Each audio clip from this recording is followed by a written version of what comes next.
with Unsummoned, Think Twice, Ravings, Mortars, Pillar Flame, Searing Spear, Dreadbore, just a bunch of 1 and 2s. He even has a couple Tribute to Hunger, is a Staticaster.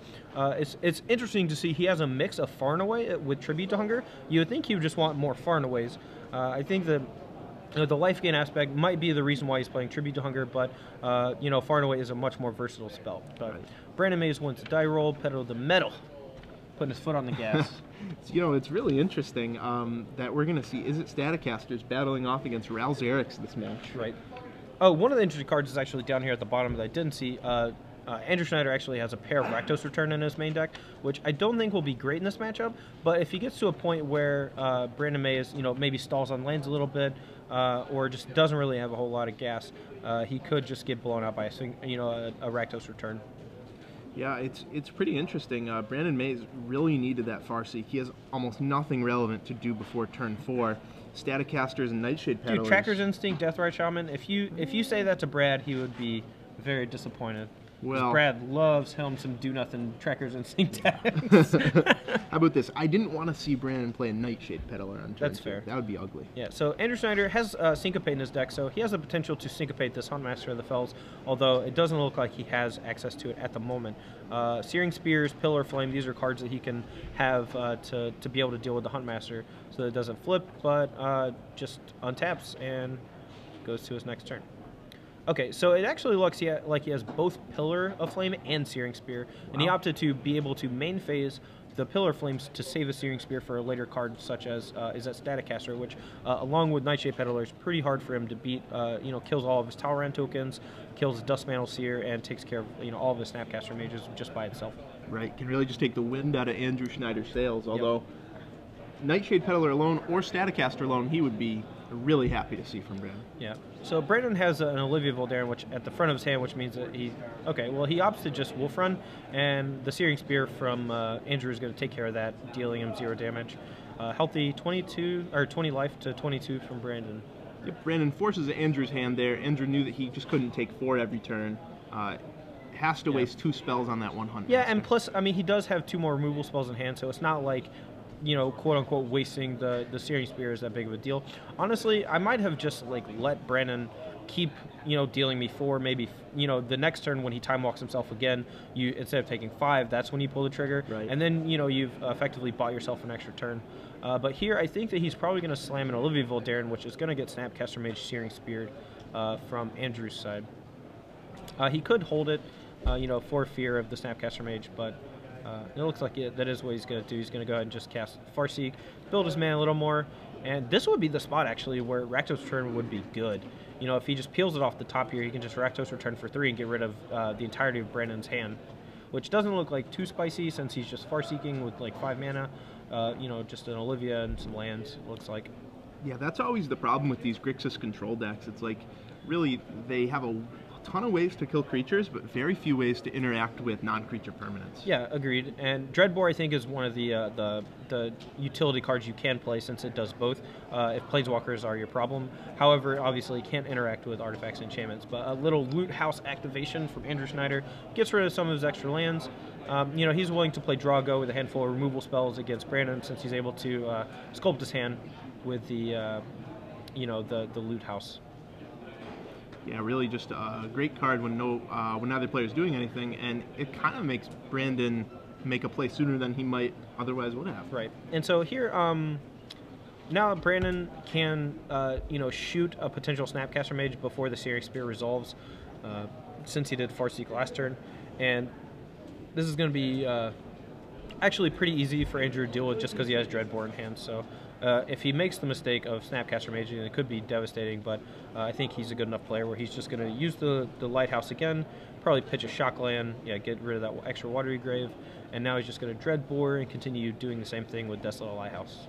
Yep, he's happy just 1 for 1, 1 for 1, 1 for 1, because eventually that Lighthouse is going to find more threats and more answers to Brandon. Yeah, I mean, once he finds a Talrand, the only way that Brandon can really deal with it is like a double activation from an Olivia, or having to assemble the Staticaster plus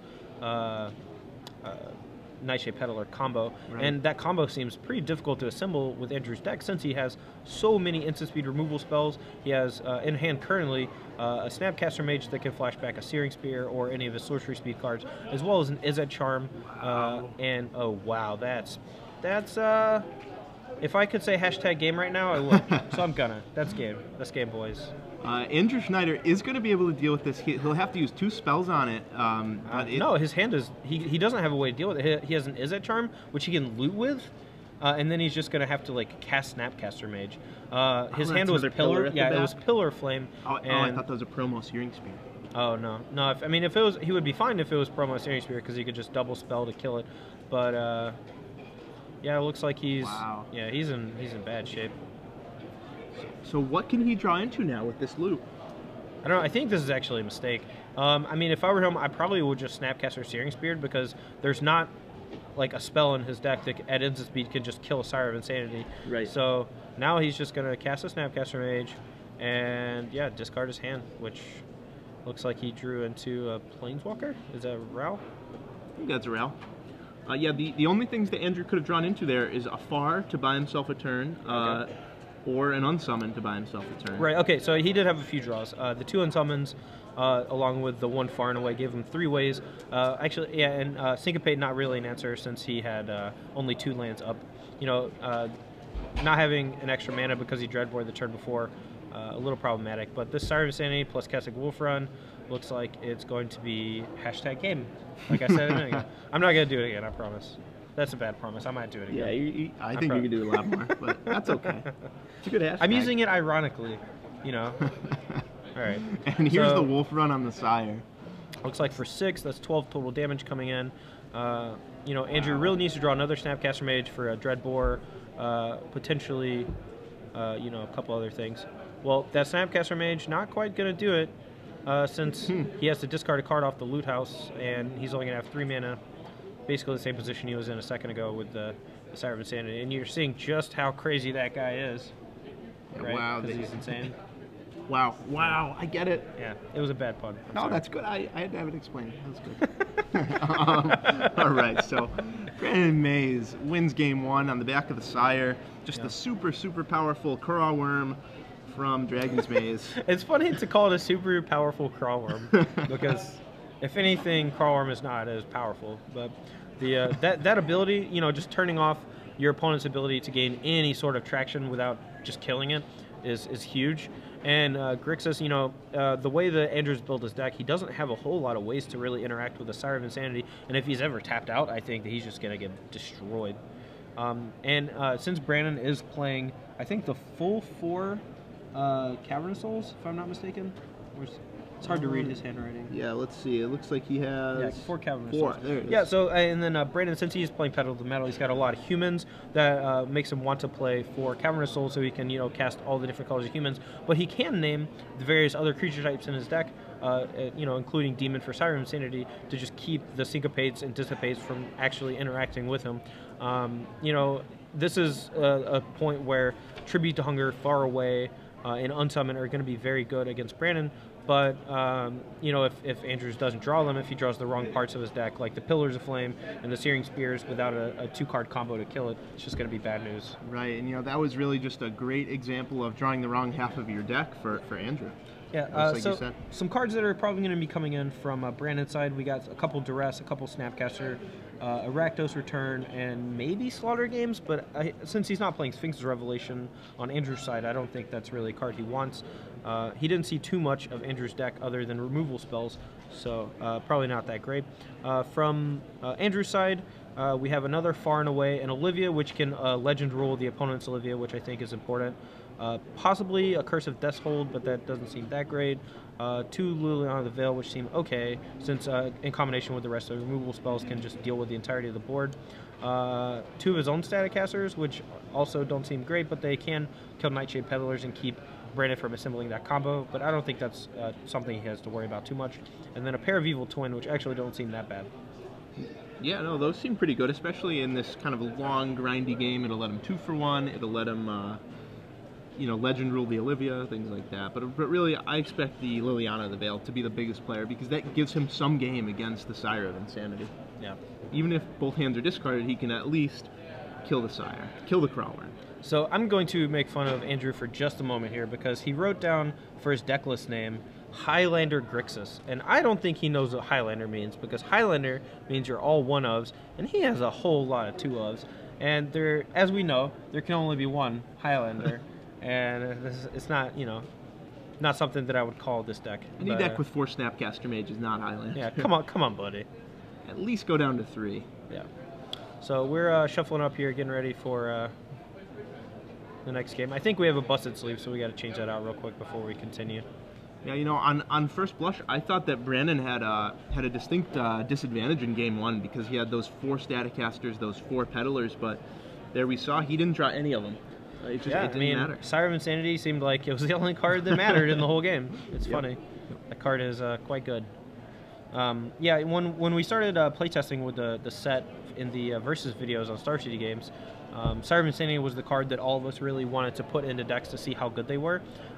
It's a great card against any sort of slower blue deck, especially in tandem with Counter of Souls. It's just almost unbeatable, and that's forcing these banned decks and to start playing actual answers to it, such as not Far and Away.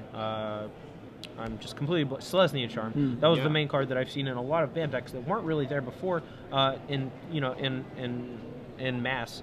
But, and we're seeing a lot more cards that can just bounce it. Like, more people are just playing Unsummon, like you see Andrew Schnieder is playing a pair of them just to have answers. And it does look like Brannon actually brought in Slaughter Games. I'm not sure how effective it's going to be. I'm not sure what he wants to name, but maybe we'll get a little more information out of him once he casts it and, see what he names with it. We'll see what he's actually afraid of from Andrew's deck. Right, and now if I was Brannon, I wouldn't know what to name because... Well, I guess Snapcaster He did discard a Rouse Zarek. Maybe you want to just hit the Planeswalker. Maybe you just want to take the answers to Sire of Insanity. Name something like Talrand. If you see Talrand, in game 2, you can save it for game 3. Maybe just name Snapcaster Mage if you don't want them to get value out of all their stuff. I mean, there's a lot of choices, and I think that's one of the reasons why I wouldn't want Slaughter Games in the deck. You only want Slaughter Games against decks where there's only one choice. Like, there's only Sphinx's Revelation that matters, or there's only, a certain win condition that matters. Right. You don't want Slaughter Games when it's a guessing game. When, I want to hit a card in their hand, what do I think they have in hand? Exactly. That could be anything. Yeah. It could even be a boat. Maybe even. So we see Nightshade Peddler still in the deck for Brandon Mays, at least some number of them. Yeah. So obviously no bond here. If he draws a Staticaster, he wants to be able to pair them up. Got a battle here, doing their best Merfolk with the Pearl Trident impressions. Oh yeah, Brandon May's happy to trade either of those creatures for a Snapcaster from Andrew. Yep. I may, if there's the element of playing the Sombre Ground untapped to potentially bluff a Staticaster to just put Andrew into super defensive mode. Here he's going to just Izzet Charm the Peddler to keep that from happening. Probably going to slam Duskmantle Seer and see what happens. But Talrand is also a possibility. I think he has both in hand. Duskmantle Seer, it's a cooperative draw effect. Both players get to draw at the beginning of Andrew's turn. I feel like Brannon has a lot more top-end cards, so he's potentially going to take a lot more damage and allow the Duskmantle Seer to just close out the game by himself. But Brannon does have an Olivia Voldaren in hand, which he's more than likely about to cast and potentially steal the Duskmantle Seer in a turn or two. Yeah. And it's already a vampire, so all he'll have to spend is 5 mana. I should have learned my lesson because that actually came up in one of our videos against Brad. And I just forgot about it again. So yeah, he can just steal it straight up. That's pretty sweet. Wow, Brannon casting Slaughter Games. He's Slaughter Gamesing here against a 4/4. So this is one of the classic situations where your opponent has a Dark Confidant in play, and you cast a spell that neither affects the board nor progresses your board. Yeah, that's insane. He names his opponent's Slaughter Games? What is this, Kamigawa block? Yeah, Cranial Extraction or Cranial Extraction?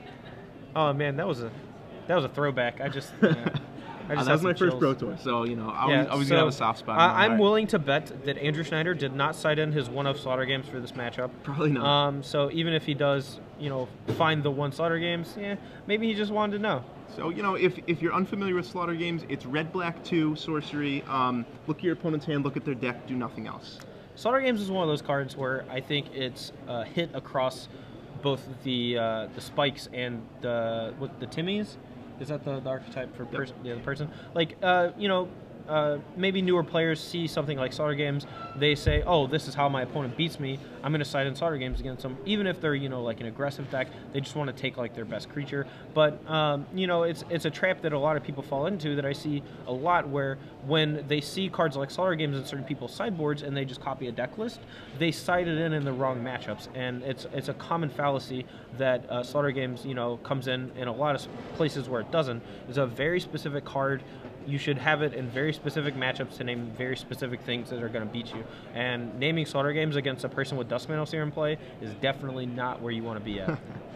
So the Duskmantle Seer goes off. Andrew flips a Tribute. Brannon flips a Farseek. Yep.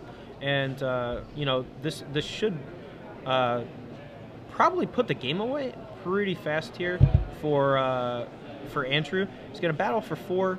I assume he's going to play Ral Zarek and probably just kill the Deathrite Shaman so that there's no way Brannon can start gaining life, and he's just sort of in the lockdown with the Duskmantle Seer swinging over for 5. He does have a Thragtusk in hand to potentially stem some bleeding, but I don't think he has a land to cast it yet. The Farseek probably going to be a little too slow. Yep, so there we see 3 damage to the Deathrite Shaman. Yep. Spins it, and Ral Zarek still has another activation in him. Yep, and so Brandon's in a lot of trouble here. I don't think he has another land for his Thragtusk. He's just going to have to spend a whole turn Farseeking, not doing a whole lot else. Maybe playing a Nightshade Peddler, and then hoping to draw, and is that Static Caster? Oh, Tracker's Instinct. I mean, that's, okay. Well, it's not good, but it's fine. Probably going to take Huntmaster, maybe gain a little more life. He gets a land into the graveyard for that Deathrite Shaman that died last turn. So that's good. So not an awful turn for Brannon. He still manages to cast 2 spells, but he's going to be hard-pressed to stop this. Yeah. The Ral Zarek can tap down any blocker he might muster, or it can start shooting him for 3 every 3rd turn. Yeah, so he's going to go get a red source here so he can potentially activate Olivia multiple times should the game progress to that state. But I think with not only is he going to activate the Duskmantle Seer to trigger on Brannon and hit him for some damage, he's also going to be able to use Ral Zarek to Lightning Bolt and potentially do a couple more damage from cards in his hand. Right. So no Thragtusk. There's a duress. All right, so it's going to go to 11, down to 7 from the attack, potentially down to 4 from the Ral Zarek. Tribute to Hunger. A Snapcaster Mage on Izzet Charms, not really going to do it. I don't think he has the win this turn, but, could close out the game in just a few short turns. Potentially using the Ral Zarek to untap some lands this turn so that he can... Ooh, Talrand. I wish I had seen that in his hand earlier. That would have made all this way easier. So Talrand, a sweet one. He's got that Tribute to Hunger in hand, so if Brannon plays Thragtusk, no big deal. Just going to make you sack it. You gain a few life points. You get a 3/3. I get a 2/2 flyer. So. Yep. So there's the Tusk. Keeps Brannon in the game. Yep. Brings him up to 12. Back up to 12. We're gonna tribute, trigger on the Talrand, gain some life points, get a beast token. Lots of triggers going on here. And Ral Zarek has the ability to just Lightning Bolt the beast token too, let the Talrand rumble on through for 2, so it's a trade-off for 1 point damage to deal with the 3/3 that's in play. But Andrew also has like an extra Dreadbore in hand and some others, like a Snapcaster Mage, so maybe he just wants to get max damage in here. So yeah, he has all the ways available especially, to him. yeah, if Brannon flips a big card here off of the Duskmantle Seer, then it's going to be lights out. So we'll see. Here comes the Seer flip.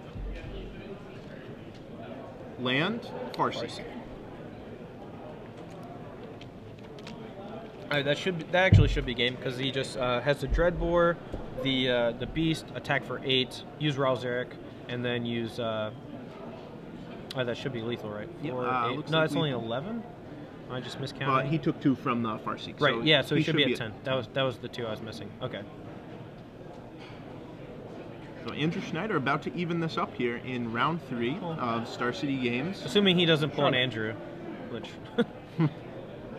he does on occasion, but you can see the gears turning. He's counting up the damage. He's triggering, and then he's burning. And there But it not is. turning. He's just burning. Just burning. Yeah. Unfortunately, he doesn't have any turn and burn in his deck, which is one of the cards that I was most excited about when I first saw it spoiled. A very versatile card for Izzet decks to let you just trade a 1-for-1 on a Thragtusk, which is pretty sweet. You know, like the turn to frog aspect is, you know, decent in combat, and the 2 damage kills a lot of creatures in the format. So It's really disappointing to me that they didn't do a burn and turn, but that's just me. I think it didn't work on the color pie Oh. because they have to put one color before the other one on the split card. So yeah, I do think it also should be burn and turn, like, you know, the poker saying, I guess. I don't know. So as these players go to game 3, it looks like they might be tweaking their main deck a little bit. I really hope Brannon is taking out his Slaughter games because, you know, that game especially, he saw how diverse Andrew's deck was, how little Slaughter games is going to do. Yep. Hopefully he takes those out. Maybe for his Snapcaster Mages, those could be okay. Abrupt Decays could be okay. Really anything but Slaughter games. Yeah, I mean, we did see that he did bring in Duress, and Duress is particularly powerful against Andrew. And along with Snapcaster Mage, you know, being able to Snapcaster Duress is pretty good. But he doesn't have a whole lot of targets for Snapcaster Mage, and I do understand why you want it. You know, so that you can do like Snapcaster Slaughter games against the Sphinx Revelation matchups, so you can hit their like second most powerful card afterwards. But I mean, this is something Brad has always advocated in the pedal to the metal decks. Since your Tracker's Instinct, and you're able to hit more cards off of your Tracker's Instinct that you can potentially flashback, and after sideboard you have a whole lot of things to flashback. Right, the Snapcasters don't make much sense in the main deck, but after board, they really just let you tailor your game plan to what you're playing against. Yeah, exactly. I mean, one of the best times for Snapcaster Mage to be in your deck is after sideboard, because, you know, you get to take out all the bad cards, you know, that are instants and sorceries against one archetype, bring in all the better ones, and then, you know, every card that you can potentially flash back with Snapcaster Mage is that much better. You know, against control decks, you get to bring in all these counter spells and discard spells. Snapcaster Mage is just another proxy that applies pressure to the board, whereas, you know, against aggro decks, he's like another Flametongue Kavu effect, where you get to play a creature, kill another creature. It's exactly what you want. Right. All right, so we're shuffling up here for game 3. Brandon's going to be on the play, and again, I want to reiterate, Slaughter games, not going to cut it for him, and I really hope that he took them out just to give himself more live draws, and he doesn't focus on casting cards like Slaughter games when he could be casting a threat. He does have to realize that he's the beatdown in this matchup, and he has to try to, you know, play threats and do all the damage. He doesn't have removal spells. He's not going to be able to really take care of the Duskmantle Seer too easily, except with something like an Olivia, which, you know, again, he just wants to play as quickly as possible. Yeah, and it just goes all the way back to that Mike Flores article, doesn't it? Who's the beatdown? Who's the beatdown? Seminole. I actually got some Who's the Beatdown sleeves the other day. Oh, wow. Yeah, those sweet. That was a throwback. They had some up at the Star City Game Center. I don't think they sell them anymore. I think they discontinued the whole line of those. I think a little were too edgy. So. Who's the beatdown is too edgy? Yeah. Well, no, that one wasn't. It was the rest of them. Yeah. So. No, I think the only other okay one was Don't Daze Me, Bro. That one was good. Yeah, that don't. Was really yeah, good. But I think that one's a little dated now because I think most people watching this broadcast don't even know what that's from. Probably not. Just some The YouTube internet video has like where some guy got month tased. Memory. So, yeah. So here we go. Players drawing their 7. Oh, and I see a Sire for Brandon. That's a great start as any. He has a Huntmaster, looks like a Tracker's Instinct, Cavernous Souls, and some lands. You know, that's basically what he wants against Andrew, is just lands and his big spells, and a Cavernous Souls on Sire of Insanity is just going to be crazy good. So for Brandon's deck, would you consider sideboarding in more Sires of Insanity? He only has 2. Yeah, I mean, he does have the one Rakdos Return, which is kind of like the same effect. Although, since he does have 4 Counter Souls, you know, maybe the Sire's just better. I do like having the one Rakdos Return with the 2 Snapcaster Mages to have an extra thing to be able to flashback. But yeah, I mean, Sire of Insanity is just a great card for a deck like this, and you know, I would probably just recommend playing 4 total between main and board just because of how powerful it is against these Soul Blue decks. Yeah, and you know, I can see why Brandon might not want or might not have wanted more, because I can tell you from experience it's easy to get flooded on Craw Worms, but it's game changing. Yeah. It's back-breaking. Well, I actually know for a fact that this main deck looks very similar to the one Brad Nelson played against me in our playtest video a few weeks ago, and it could be just a complete port of Brad 75. And it's something that's like fairly common today with the internet age, and like everyone being able to have access to all the information. But Brad usually builds good decks, and this one doesn't look any different. And Brad was only playing 2 Sires of Insanity because it was something we just wanted to try out, and we weren't sure how good it was. But now that we know how good it is, we think we want to play more. Right. So we're getting right down to it. Brannon, turn 2 Tracker's Instinct, the first play. That'll find is it Staticaster? Yep. And I can't tell if he has a 2-drop green card in his hand. It's either another Tracker's Instinct or a Nightshade Peddler. I think it's a Peddler, but we'll see. He does have the Cavern of Souls that can help him cast the Staticaster.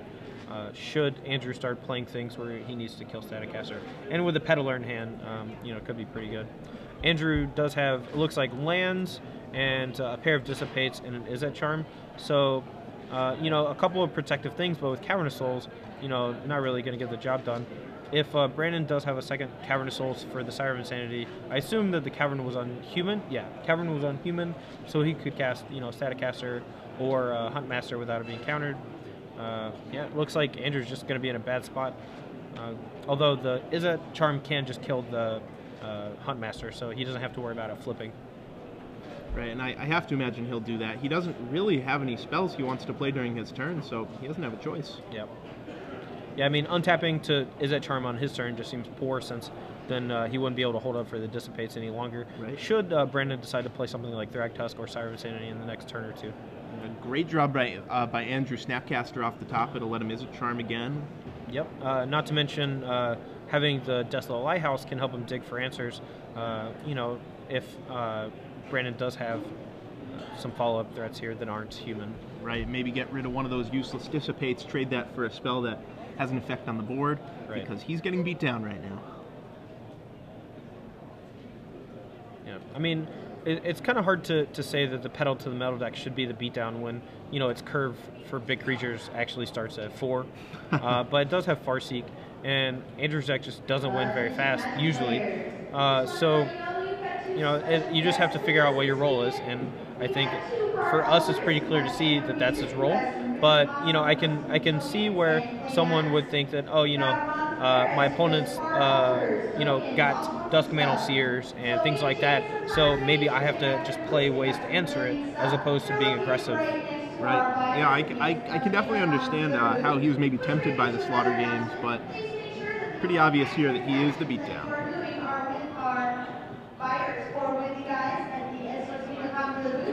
And every time I see one of these decks, these 4-color green decks, these ponderously slow green decks play, I just think to myself, how different would this format be without Farseek? Yeah, and I actually say the same thing about how different would this format be if they reprinted Signets. Oh boy. Yeah, I mean, when every control deck has access to, 7 Farseeks, basically, things can get a little out of hand. And, in hindsight, I'm glad that they didn't reprint them, because it would have been, pretty absurd to expect aggro decks to be able to keep up with all these control decks being able to play Signets and turn 3 Supreme Verdict. The Clue Zone's a little worse for limited, but, I think that that's the trade-off that you just have to have. Yeah, I don't know that we'll see that powerful of the artifact fixers for a long time. Yeah, I agree. So here, Andrew has the option to Snapcaster Mage his Izzet Charm, and then just block the Wolf token. But I don't really like this play, since he's kind of like giving away his hand, and the Izzet Staticaster from Brannon Maze can come down at basically any point, and I think that Andrew knows that Sire of Insanity is a card that he can't beat at this point in the game, so he has to hold up for the Dissipate, but he still wants to be able to deal with, so he still wants to be able to deal with the Wolf token, and should, Brannon not play anything he wants to Dissipate, he can still flash back the Izzet Charm to kill the Peddler. Right, it seemed like he wanted the Snapcaster Mage right there, more just for the 2/1 flash, not so much for the flashback of the Izzet Charm. So Thragtusk gets dissipated, and right now we have a board of Nightshade Peddler versus. Yeah. So Andrew knows that Brannon has an Izzet Staticaster in hand, and he can't play his Duskmantle Seer until he deals with the Nightshade Peddler. That 2-card combo, just able to kill any creature, gives you a Viscera the I don't remember, the Dreadful, Viscera the Dreadful proxy. Yep, that's it. So it's hard for, you know, Her, I guess. Yeah. But going to be hard for him to beat that combo without drawing something pretty soon. So Brannon opting to wait on his Siren Insanity until he draws a Cavern of Souls or until Andrew taps out. right. And if Andrew draws into a 2-mana removal spell or something to deal with the Peddler, I would not be surprised if he just goes removal spell into Duskmantle Seer, and then he's actually not in that bad of a spot against Brandon Maze's Siren Insanity, because on his turn he's going to have access to 2 cards, whereas Brandon, you know, has to discard that card that he draws at the end of turn. So Augur of Bolus bricking, doesn't find a way to deal with the combo, just going to keep holding up for you know, the dissipate on the guy. Here comes Staticaster to kill the Augur of Bolus. Yep, and Andrew Schnieder knew he wasn't going to counter it, so he just wanted to say, okay, as fast as possible. Hopefully now Brandon thinks he doesn't have a counter. Well, there's also a Cavern of Souls on human, so... Ah, you're a smart man, Todd. Smart man. I pride myself on, you know, making sure that I know exactly what Cavern says at all times. Yep. Well, here's a Siren Insanity. Wow. Is that guy human, or is that good? Demon. Yeah. Dead. Wow. I'm surprised he just went for it there. Yeah, I mean, I guess he felt like it's enough. You know, I've waited long enough. You know, he either has it or he doesn't. I don't want him to be able to. He couldn't have Snapcaster Mage it because he only had 4 mana. So maybe he just thought, well, he only has maybe 1 or 2 more Dissipates in his deck. Hopefully he doesn't have it. But he could just, you know, ping him to death with old Nightshade Peddler. I'm a little surprised to not see a main phase Lighthouse there. Maybe he wants to keep all his mana up to represent a Snapcaster Mage. Yep, that's definitely a consideration. You know, if Brandon does have another Siren Insanity or another big spell that's not a human, you definitely want to make him second guess himself before just, you know, slamming it if you don't have an answer to it. So there's a Tracker's Instinct flashback. Gets Huntmaster. I guess he's playing around, yeah, definitely just playing around those counter spells, and he just wants to make sure that he can resolve his stuff and get some pressure on the board, which is not a bad play. You know, Andrew doesn't have a whole lot going on, and he doesn't want to just like keep losing counter spells like Syncopate and Flashback on Snapcaster Mage on Dissipate and stuff like that. And he also doesn't know the contents of Andrew's deck. He probably thinks that Andrew has a lot more counters than he actually does. Right.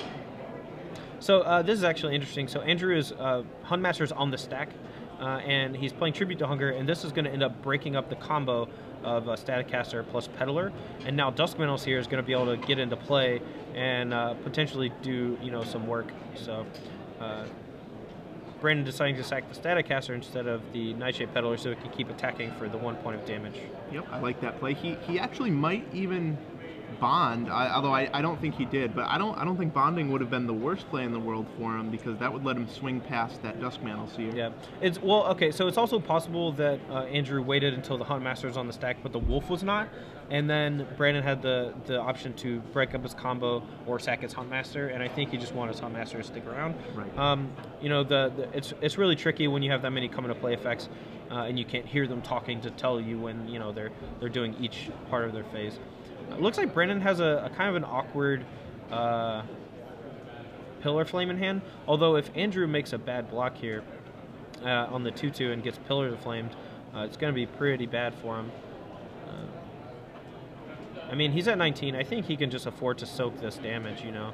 Right, it's really tough to put Brannon on Pillar of Flame, though, because why would he have that? But he could put him on like a Searing Spear or you know, something like that. And right. I mean, why would he attack with a 2/2 if he didn't have something to follow it up? Sure. I mean, that would be a great bluff, I think, even if he didn't have the Pillar of Flame. But it's really dangerous in a lot of those situations to make that kind of bluff, because your opponent can sometimes just snap call you and be like, yeah, if you have it, you have it. You know? Right. And then you end up just losing because of it. So. But Andrew takes it. He reads them correctly for the Pillar or for some sort of burn spell. Yep. So the Huntmaster ability is going to resolve before the Duskmantle Seer. I'm not sure how entirely relevant it is, but Duskmantle Seer is going to take 2 damage. I guess he could potentially kill the Huntmaster with the removal spell before it flipped and dealt him 2 damage. So, but that's, you know, not how that works. So you get to flip. We got a Tauren sending him down to 12, but giving him a way to potentially start overtaking the board. It looks like he has an Evil Twin, and he drew a Far and Away. Wow, so Andrew Schnieder all of a sudden went from just a 4/4 flyer in his hand to having a stocked grip. He has a ton of options here. Yeah, it's interesting how Dark Confidant, left unmolested, will give you a lot of options. Yeah. So I imagine we'll see Andrew Schnieder at least play the Evil Twin on the Ravager. Not sure about anything else. I don't think we'll see him Evil Twin. The problem with playing it on the Ravager is that you don't really do anything. It's just a 4/4 trampler. Right. And I mean, he is able to potentially kill it, unless, of course, Brannon decides to play 2 spells next turn and then flips it, and then it can no longer Evil Twin use his ability to kill it. What he can do, though, is play Talrand, pass the turn, and then play Far and Away on Brannon's turn, making a creature and making Brannon sacrifice a creature. So it looks like Brannon does have Farseek in his grip along with the Pillar Flame, so he's going to be able to take care of the Talrand as well as reflip his Huntmaster and get an extra wolf out of the deal. Yeah, if I would be Andrew, I would be trying to close out this game as fast as possible, because that Duskmantle Seer is a little bit of an unknown factor. He could easily flip a Ralzeric, another Seer, Talrand. Yeah, I mean, he's actually not in great shape anymore. I mean, he can potentially just bounce the Huntmaster of the Fells instead of playing like an Edict effect with the away part of it, I think, right? Yep. But then he just recasts Huntmaster, and then you're just kind of in the same boat. And this Thragtusk just looks like it's going to be devastating. Unless, of course, he has Evil Twin in his hand, which he does. So, fortunately for him, he might actually get to survive for a few more turns. So, thanks to the Thragtusk from Brannon. So, in response to Pillar, here comes Far on the Huntmaster. Yeah, I'm not sure I like that play that much, but maybe it's just what you have to do to try to stabilize. I mean, since he did draw the Thragtusk, he can't cast Thragtusk and Huntmaster in the same turn this turn. And the fact that he was going to play a second spell meant he was going to reflip the Huntmaster anyway and get the wolf out of it and still have a Huntmaster in play. So maybe it was a little bit better than I thought it would be. So here comes the Huntmaster, uncounterable Huntmaster. Yeah. I think I probably would have cast Thragtusk here if I were Brannon, just because you have that Cavernous Souls on human, but Andrew's in a spot right here where he can't play a counterspell. Yeah. I think that the Thragtusk might have been a little better, although the Evil Twin would have made that look different. So yeah, if Brannon knew that Andrew had Evil Twin in his deck, I like Huntmaster better, but otherwise, I think Thragtusk's the play there. Yeah. Can't fault him for getting it down, though. The flip ability next turn will be able to take out the Drake if Andrew doesn't have a spell. Yeah. So he's attacking here with the Wolf without Summoning Sickness. I assume Andrew's going to block because with this Duskmantle Seer, he could just take 1,000,000 points of damage, drawing one of his 4 drops. So, all right. So now we paired up with the Huntmaster this time. So we got that going. So now if he ever flips the Huntmaster, it's going to have Death Touch when it deals us 2 points of damage. Unfortunately, Death Touch dealing damage to an opponent does not kill them outright. But 5 damage. Man. That's unfortunate. Andrew Schnieder down to 5. Brandon Mays still at 20. This game is looking further and further like Brandon's going to take it. Yeah. And I think that Brannon flipped a land off of his flip. So, and then the draw step for Andrew just revealing another land. So, Evil Twin I think has to copy Huntmaster here, and then you just have to hold up for Far and Away, like one of the sides, so that you can potentially dig yourself out of it. So. So you have Evil Twin on Huntmaster. Andrew Schnieder goes up to 7. Yeah. And if Brannon tries to just pass the turn and flip the Huntmaster, Andrew can just cast the Edict effect, untap, use the Evil Twin to kill the Huntmaster. Yeah, and not be in that bad of a spot. Yep. The Thragtusk from Brannon could pose a problem, since Andrew's basically out of cards, but the Duskmantle Seer, even though it draws 2 cards a turn, could just ultimately kill Andrew.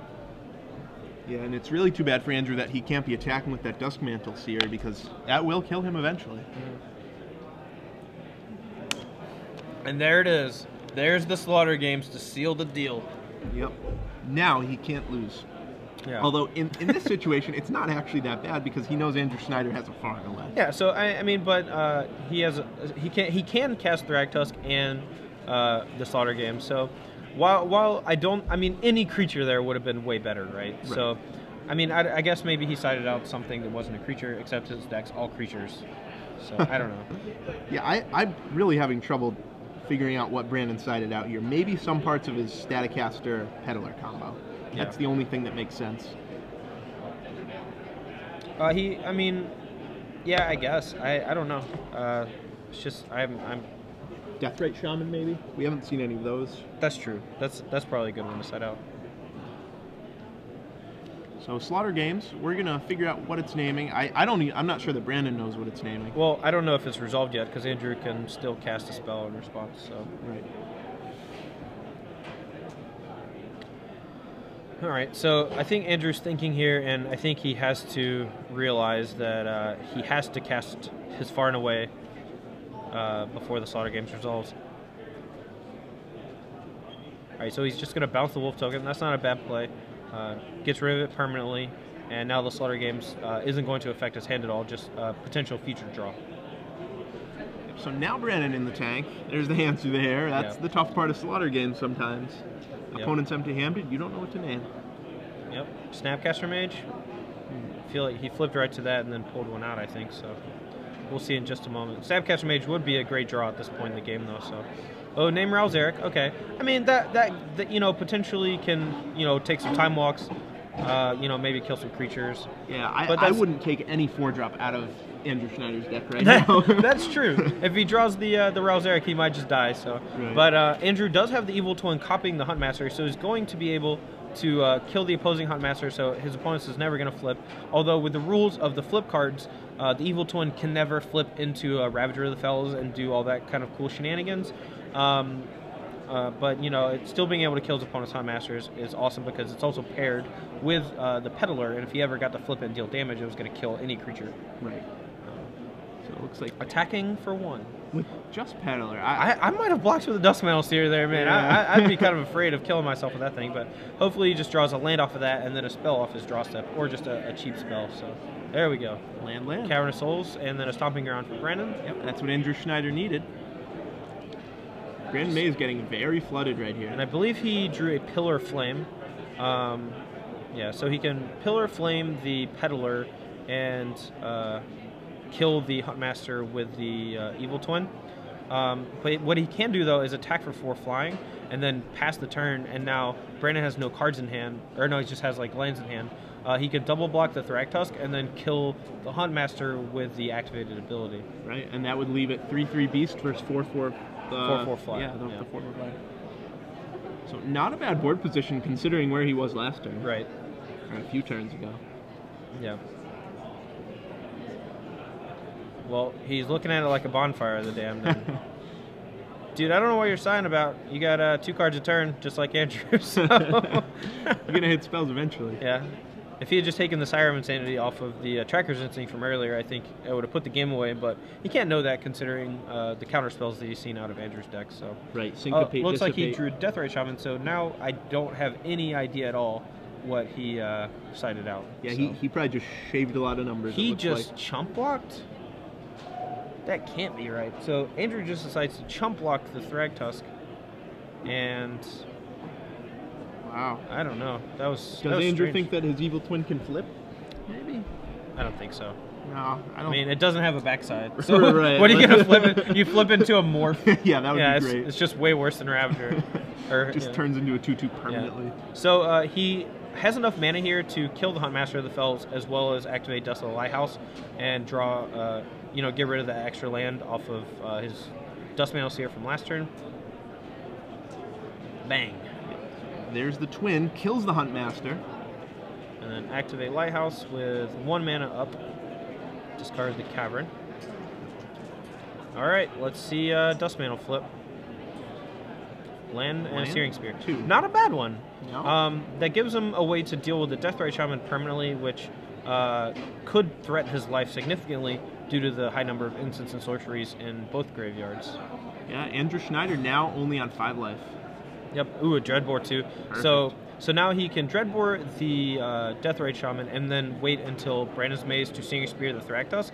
And what that does is gives him, you know, a 3/3 beast, but it has Summoning Sickness. So, and he can also attack for 6, putting Brannon to 15 and potentially threatening like lethal in a few turns should he draw a Snapcaster Mage or some other burn spell. Yep, here comes that Dreadbore. Don't hit the Thragtusk. Don't hit the Thragtusk. There we go. Perfect. All right, battle. Swing for 6. Brannon Maze drops down below 20. Yeah. So I think Andrew's drawn both far and aways left in his deck, so there's no way he can die to one activation of his Duskmantle Seer. However, you know, a multitude of cards from Brannon's side could potentially threaten lethal off the Duskmantle Seer, such as the Pillar Flame, which is in his hand. He's going to get a Beast here, probably Pillar main phase to just try to kill Andrew with his own card. Yeah, I would not would. be surprised by that. Oh, no. So he targets the Huntmaster proxy, which I'm sure Andrew's just like, oh boy, yeah. Thank you so much. That's another turn. A little bit of my Southern coming out right there. Oh, Misery Mortars, okay. Yeah, he's at 3, but I mean, there's a Snapcaster on the other side, and that guy can come in at instant speed if he wants it to. He can also just flash back a Pillar Flame. Flashback Slaughter Games. He could flash. I was actually just going to say that. He could flashback Slaughter Games. Brannon wants. Yeah, at this point, Andrew Schnieder just has to race his own Duskmantle Seer. Yep. And it looks like he drew a blue card, but I can't see what it is. It might have been a Talrand. Ooh, I think you're right. Yep. Wow. Oh no, he's activating the Lighthouse. Okay, guess so, not. Yeah, I guess not. Snapcaster, okay. All right, so now he has Snapcaster. So now his opponent's Snapcaster Mage isn't. Oh, it's an unsummon. His opponent's Snapcaster Mage isn't that threatening, since he has a Snapcaster to use Searing Spear with. He can still afford to attack for 4, I believe, and if his opponent plays the Snapcaster Mage, you know, he has a multitude of answers with the Snapcaster of his own. He has Unsummon for the Beast token if he needs. He can Snapcaster the blue half of Far and Away to bounce the Beast token if he wants to, and still block the Snapcaster Mage.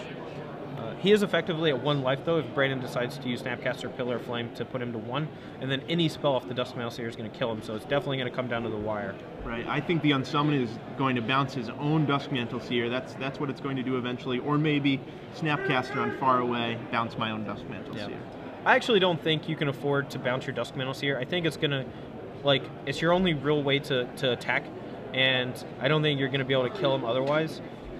You just have to hope that it's enough, and that you just draw a land the next draw step, and you're able to kill him with a lucky top deck or something. Right. That's So, right, Death-Ray Shaman. Yet another way to kill Andrew. Yep, and it's looking pretty bad here. Unsummon. It wants to keep the Snapcaster to flash back a Far and Away, probably. Yep. And if you're Brannon, do you just cast the Snapcaster right here? I do. I Snapcaster Pillar Flame and make any spell lethal. Yeah, there it is. Targeting your Sulfur Falls. So Andrew Schnieder, 1 life. Yep. Here we go. This could be a big one. Could also be a little one, to be fair. Could be anyone. I'm thinking it's going to be Think Twice. You know, if I were Andrew here, what I would have done end of turn is just cast a raw Snapcaster Mage, and dead. It didn't end up mattering, but what he could have done, if he cast the end of turn Snapcaster Mage with no effect, he has 6 power in play, and any 3-drop